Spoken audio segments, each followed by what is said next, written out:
I already said it in the review, but I thought Mighty Number 9 was a generally good game.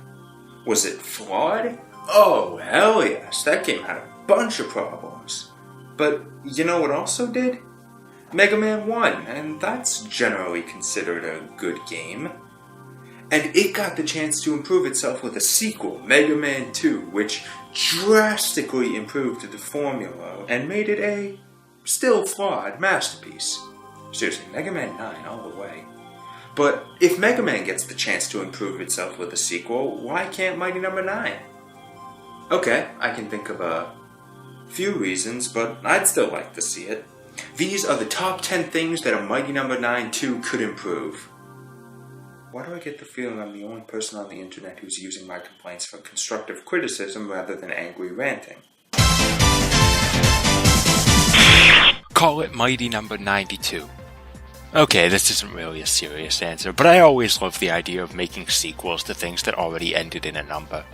Some people say add to the number. I prefer to squish the original number and the sequel marker together. I still think Rise of the Silver Surfer should have been called Fantastic 42. Get those technical issues locked down. This one barely hits the bottom of the list because it's the most obvious.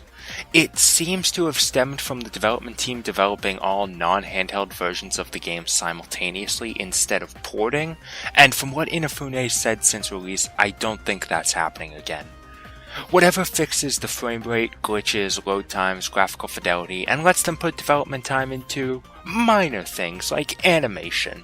And the online? Yeah, just cut that one entirely.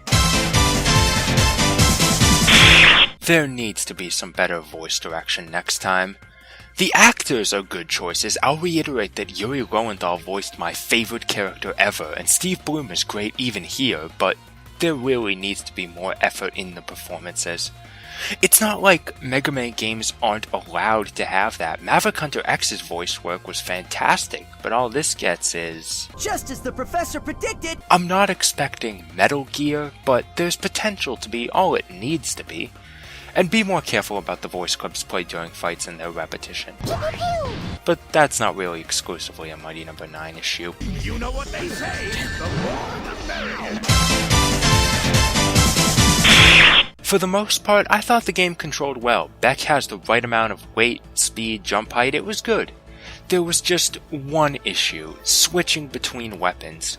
Instead of just hitting the shoulder buttons and going to the next weapon, there's the extra step of hitting the weapon button to confirm the change. You also can't use your buster with a weapon active or switch on the pause menu. I don't even know how they messed that up when they could have just copied Mega Man 8's controls. But keep the hotkeys for certain weapons, that's a good idea. If there's any big complaint about the design of the game, it's the amount of instant death. Every single stage has at least one instant death gimmick, to the point the only time you'll die from damage is during boss fights. And even some bosses have instant death. Just cut that shit out.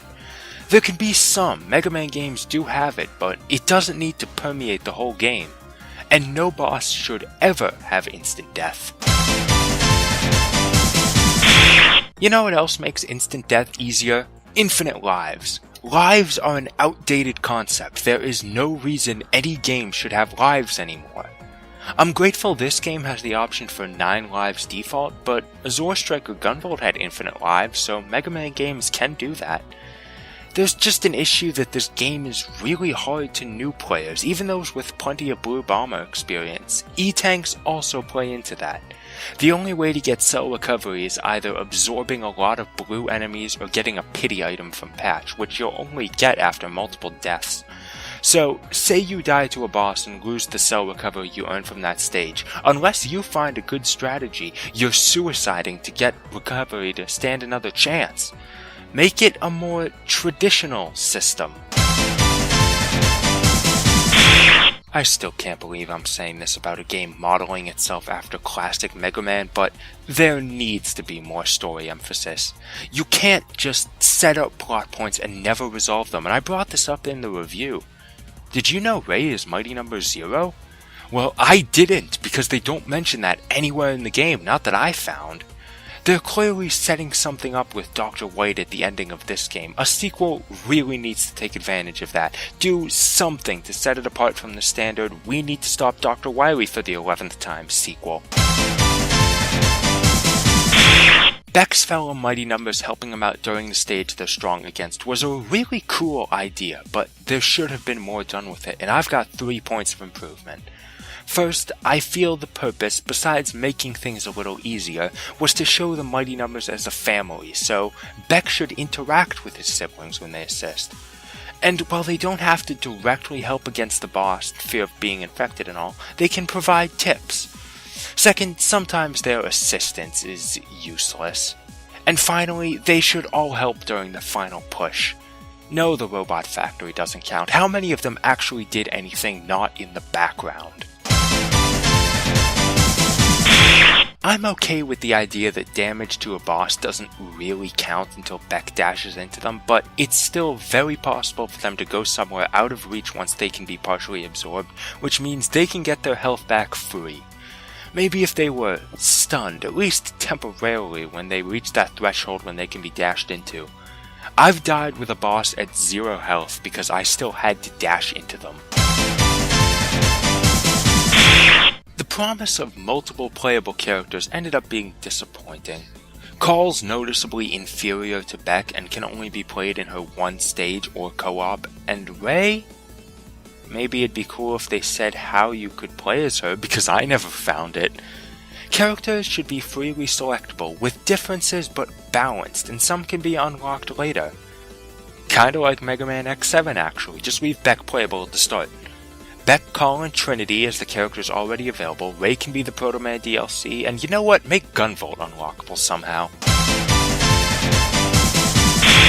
Like I said earlier, this game is pretty challenging to unfamiliar players. It does get easier once you get it down, but you know, I'm not sure how many people were willing to learn it. Some points feel almost insurmountable, and something like an upgrade system would mitigate that. As of now, the points mean nothing but ranking, so take out the ranking system as all games should, and make getting a higher score mean more currency. That money can then be spent in a shop for permanent upgrades like longer health, higher defense and offense, faster cell recharge times, and a new skill for each weapon. Make it like Mega Man Zero if you have to, where only certain amounts of upgrades can be equipped at a time, but I want a better Beck. And a better Mighty Number 9. Now, talking about improvements, do I even think it's a good idea to make a sequel? I don't know, probably not from the fan reception.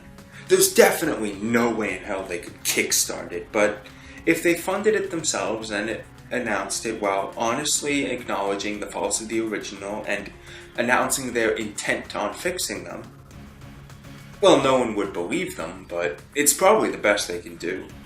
And I've got enough faith in them for Mighty Number 9 to buy a sequel, because no one gets it right the first time. Thank you for watching this video. If you enjoyed it, please consider subscribing. I'm also a part of a Let's Play channel you can check out if we ever upload, or you can look at my Twitter account where I've posted some strange things. I'm probably working on the next video now, so stay tuned.